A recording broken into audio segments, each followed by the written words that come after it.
Hey guys, welcome back to the House of Gouldians.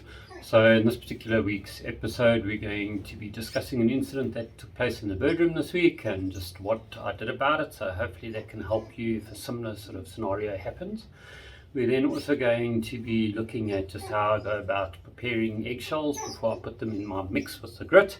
And then I thought we would also just have a look at some spy cam footage of some of the babies bathing and that kind of thing. So yeah, I hope you enjoy the show this week. Please don't forget to subscribe. Only about 40% of the viewership of the channel have actually subscribed to the channel. So yeah, it just helps to get the numbers up and to get the awareness of the channel out there. So yeah, if you could hit that subscribe button, it would be great. Otherwise, enjoy the show.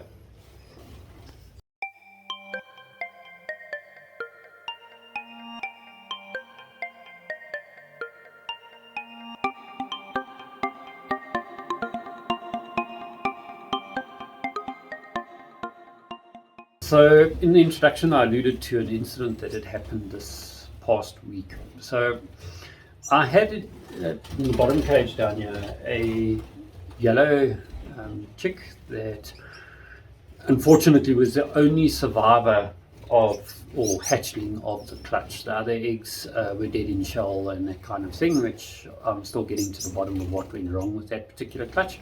But in terms of this particular little one, it was doing great and it had reached the age where I normally ring the bird. So I came in with the idea of ringing the bird, but when I opened the box, it was freezing cold. It basically looked as if it was dead.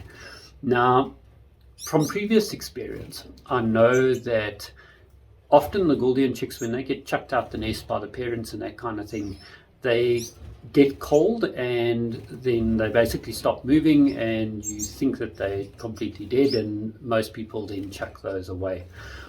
In the past, however, I've had incidences where I've held that baby in my hands while I'm busy sort of finishing up the other stuff with the intention of then throwing it away. I need to discover the warmth from my hand kind of brings it back to life, and I've managed to sort of save those chicks and put them back in the box or a different nest. So sometimes it works, the parents then look after them, other times they get chucked out again. But coming back to this particular chick, so this youngster was at that mark where the parents don't sleep in the box with the young anymore, which is normally between day 8 and day 10, which coincides with the time that we normally ring the birds as well. So like I said, I came to ring it and it was its first night by itself, and because it didn't have any siblings that it could sort of huddle together with and keep warm, this particular little youngster had got particularly cold, and for all intents purposes it looked dead. But bearing in mind that I'd had experiences before where the birds had managed to sort of get them to come back to life, I decided to just hold it in my hand and carry on working in the birdroom while I was had other stuff to do. And it was about 2-3 minutes later I'd given up on it, and suddenly I felt a slight movement in my hand. Now, it wasn't strong enough at that stage to be a leg or wings that were moving, so this must have been either a gasp for air or maybe a sort of a beat of the heart or something like that, that I felt. It was very faint, but it was there.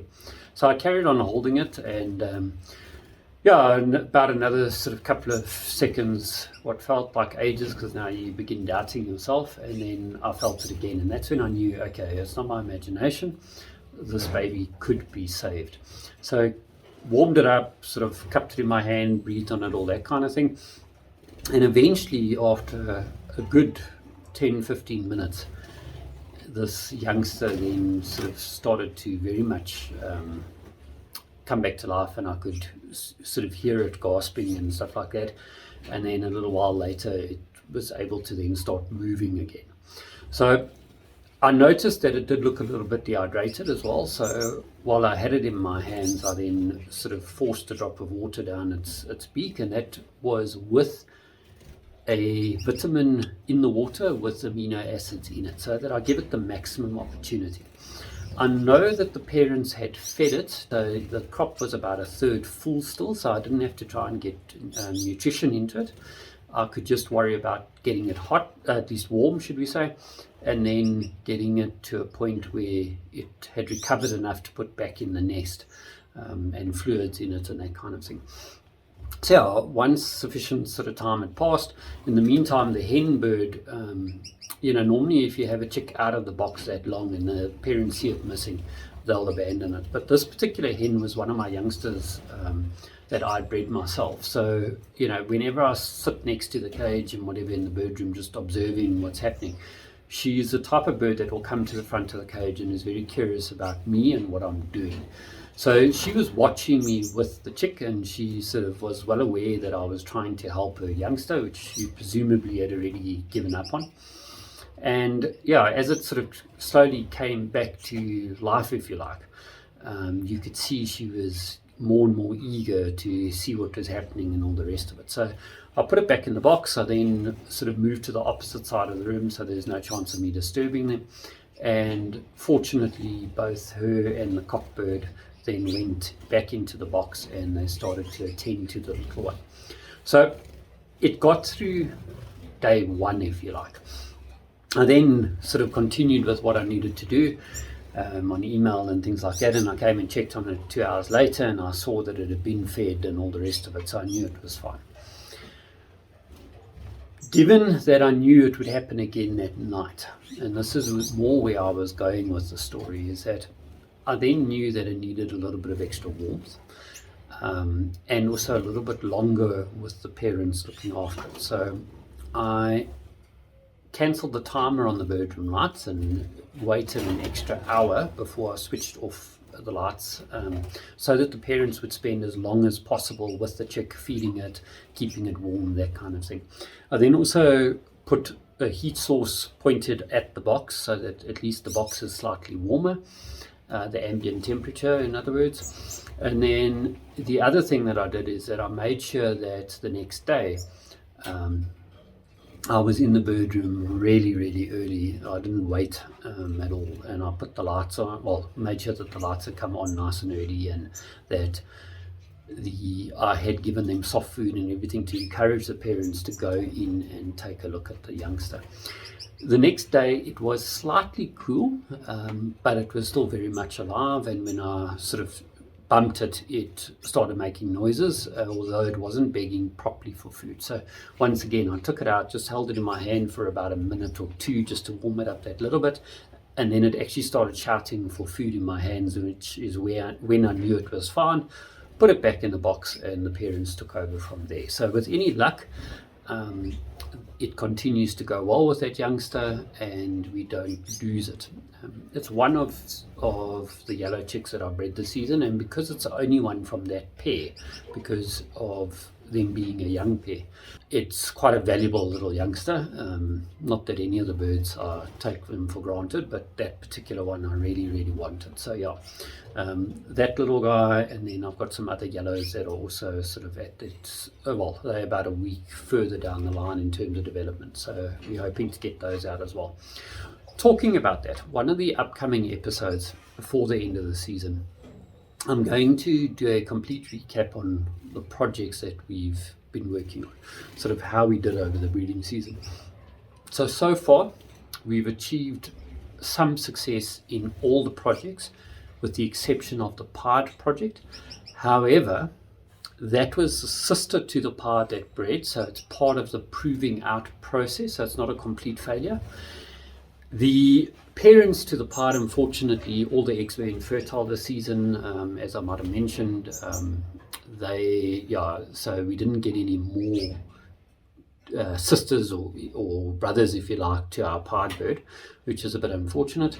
But the pied bird herself, I repaired her recently, and the new cockbird, he's a proven cockbird.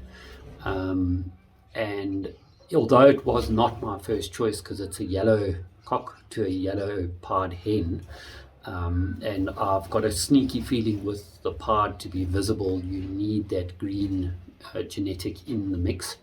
But at least it's youngsters from her which then can be used in the project. So yeah, holding thumbs that by the time I do the final report, probably on the final episode of the season, that I'll have good news on that last project. Other than that, we've pretty much had success with everything.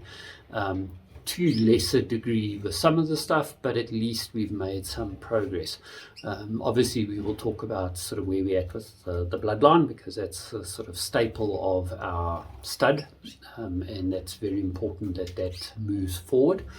There is quite a few birds that I'm going to be looking out for during the sale season, which in South Africa typically starts the end of October right through until around about the end of January. By then, most of the good birds have been bought, so that's the sort of prime time, if you like. We did have one surprise, which brings me to another topic as well, and that is the importance of record keeping. So the youngsters that we got from our yellow rumps, it appears that one of the cocks is colouring up to be a lilac breast. Now, it's kind of disappointing in a way, in that I was hoping that the yellow rumps, because it's a dominant gene, so anything that's not visual is not a yellow rump, could possibly be used for our normals project. But obviously we would need to have tested them for recessive genes like blue, white breast and lilac breast. The fact that we've got one chick that's a lilac breast tells me that the parents have to both be carriers for lilac, or recessive to with lilac. So therefore the likelihood is that virtually all the chicks would be more than likely carriers, but it's possible carriers. So we would have to, if I did want to use any of the non-yellow rumps, I would have to test breed each and every one of them. So yeah, a little bit disappointing, but it happens. So that's just part of the sort of fun and games of breeding the different birds and that kind of thing. But coming back to the record keeping, so what it highlights is that if I had taken those orange-headed greenbacks and put them all in a flight together and didn't pay any attention to ring numbers or ring colors or anything like that, in other words, the record keeping side of it, I would have now had a serious problem, because I would have then mixed them with the purebred, well, pure normals if you like, and there would have been absolutely no way to tell those birds apart. And if you're serious about developing your Gouldian line of birds, or you're serious about a particular project, you cannot just wing it in terms of the babies. You have to keep records. Now, some of the breeders, they put a Fadney ring on the opposite leg to the breeding ring, if you like, or the club ring that has a number on it, and that works for them, I suppose. But for me, it's never been something that's really made sense to me, because now I put a blue ring, for argument's sake, on this particular family. The hens that I choose to pair up is a white ring, for argument's sake. Now what do I do with the chicks? Because now they come from both the blue and the white line. So, okay, you could say, well, you can get split rings. I know from overseas there's certain places that do make a two-color ring, and you can then take that and use that for the next generation. Problem is then, what do you do the generation after that? Now you've got 4 parents in the ancestry, essentially, so you've got 4 colors. So color rings by themselves, in other words, cannot help you keep proper records. You have to have a numbered ring that you can actually write down and keep notes of, so that each bird has that unique number, and therefore you have complete traceability. Now, I'm touching on this now, but it's actually a topic in itself. So one of the sort of things that I'll do in the future is just take you through the record cards that I use on the breeding cages during the breeding season, and then also the software that I wrote, which is a simple database, but that I use to then track everything, so that I can then see more than one generation or 2 or 3 generations if need be. I can trace it right back to great grandparents if I have to. So yeah, record keeping, critically important, please, if you're breeding a particular mutation, particularly stuff that is recessive and has the potential to mess up your bloodlines. That's critically important. All right, so yeah, that's the sort of general stuff today.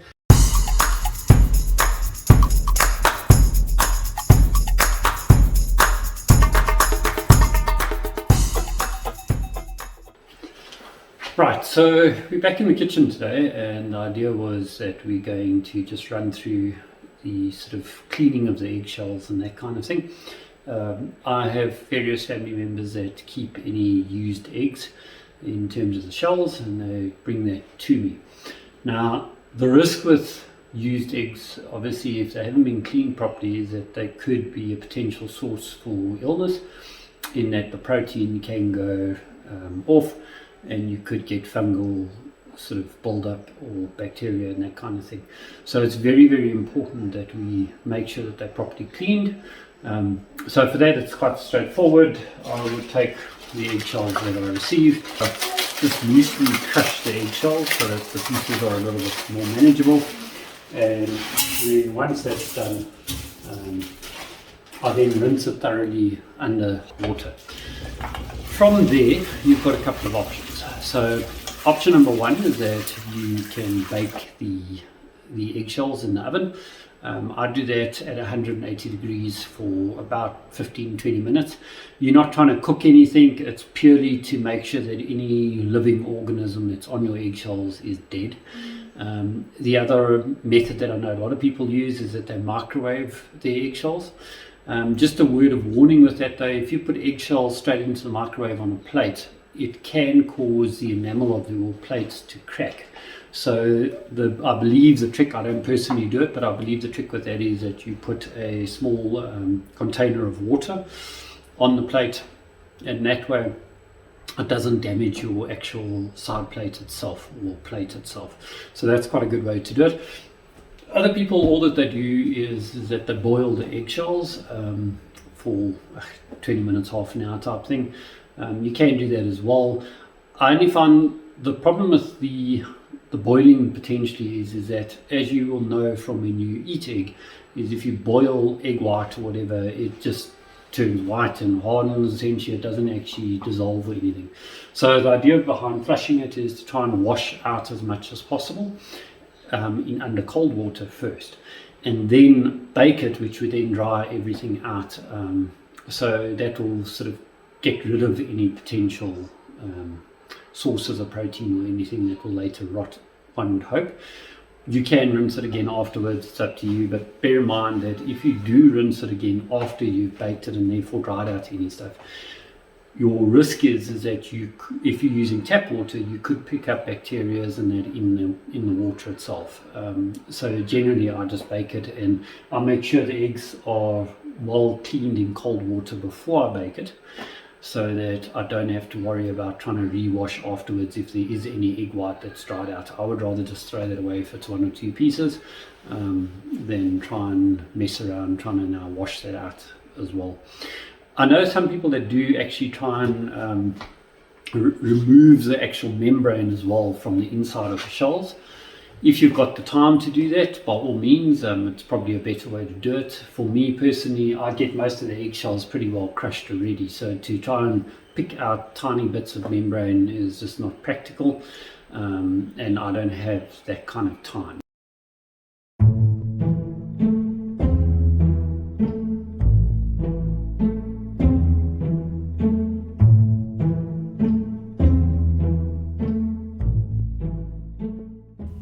So for the spy cam footage today, I thought I'd share with you the first time the yellow rump chicks took a bath. So the 5 siblings, the 2 normal looking cocks and 1 hen, and then the others 2 are the yellow rumps. So you'll see the difference between the colouring on them straight away, and the sort of rear bottom portion of the bird is bright yellow compared to the blue. So there's the 2 hens in question now. It also looks to me as if they're going to be lilac-breasted hens, and the cock bird that's sitting in between them is also the lilac breast that I was referring to earlier on in the episode. You'll see its brother that you can just see on the screen on the right hand side. If he comes and sits next to that one, which I think happens slightly later, you will see that it's definitely a different color purple compared to the first ones. So yeah, that's just thought you might enjoy the footage of the youngsters having a bath.